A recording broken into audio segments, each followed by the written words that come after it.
and my shoe on. All right, good clean. Gotta present with book. And I can't read my writing That's here. right, because I can't read. For Minnie, what's your time?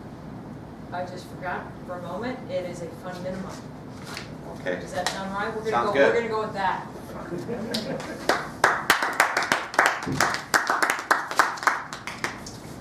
you guys have enough fun during the day? Denise, do you take time every day to weave in something that you really enjoy doing? Okay. I didn't for 48 years. I work from 6 a.m. to 8 p.m. every night. But I do in my 49th year. And my life has changed so much, and I'm so much happier. And perhaps you might consider doing this too. But to explain how I got here, of course I have a little story. It's 2 months ago. It is November 1st, Wednesday, 2017. It is the amazing night of the State of Missouri Supreme Court Awards dinner. I have gone with my husband for the past 3 years, and 2017 is no different. We split our time between Chicago and beautiful Jefferson City. I was in Chicago that day, so I agreed to drive to Jefferson City. I drive my two-door big BMW 300 Series Coupe 2015. It's a nice car, not terribly solid. I drive it. We go to this event. It's just like every other year. It is boring, it is slow, and the food is terrible. I'm wearing my holiday red dress. He has a blue pinstripe suit on, camel's hair coat. We leave his house. I hand the keys of my car to him because he likes to drive fast. And we go to this event. It's 10 minutes away. It is from his rural home in Jefferson City to downtown, Jeff. Downtown meeting 80,000 people. The event is almost over, and we're not allowed to talk because it's a very important speech. And I text him, "Can we leave?" He responds with, "My wife is very ill, so we need to leave right now." And we slide out the back door. For those of you that do not know, my husband is an old Southern redneck. We drive away, and we are doing this drive that we have done 200 times. It is rainy, it is dark, it is not well lit. We get on the main road, a 4-lane highway from downtown Jefferson City to rural Jefferson City. We get on the highway, there's no merging because there's no other cars around, and my husband's talking about, "What a bad night, what a bad night." And I'm not paying attention, I'm doing what I'm always doing. In the car, I'm staring down at my phone. I'm just playing around, and all of a sudden he says, "A buck." And I, in my urban mind, look to him and say, "How could you possibly see money on a dark highway?" And then I look up and I see what he's talking about. And I am Chicago centered. I barely go outside. I see a 6-foot, 200-pound furry animal that looks less like a male deer and more like a horse.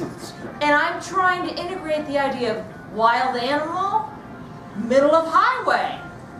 And for those of you that don't know, or urban like me, deer in the headlights look, that's real. They stare at you like, huh? And so my husband's a fast driver, and he's going 83, speed limit 75. It's rainy, and this deer's looking at us, and he is coming head on. And I know even if my husband, which he will, swerves to the left, we're going to hit that damn beast. We're going to hit him right on in my little car. At that moment, I thought to myself, great. I'm going to die right now, and I don't have any fun. I work all the time. Swear to God, that was my thought. And sure enough, bam! We hit that beast head on. My car does a 360. The airbags are deployed and like this.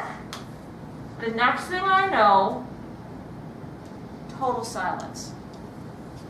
I say, "Richard." He's like, "My darling, are you there?" He does talk like that. We touch hands, we push the plastic away, our doors open. We step out of the car, the ambulance arrives in about 2 to 3 minutes, the wounded animal is gone, and we scurry to the side of the road.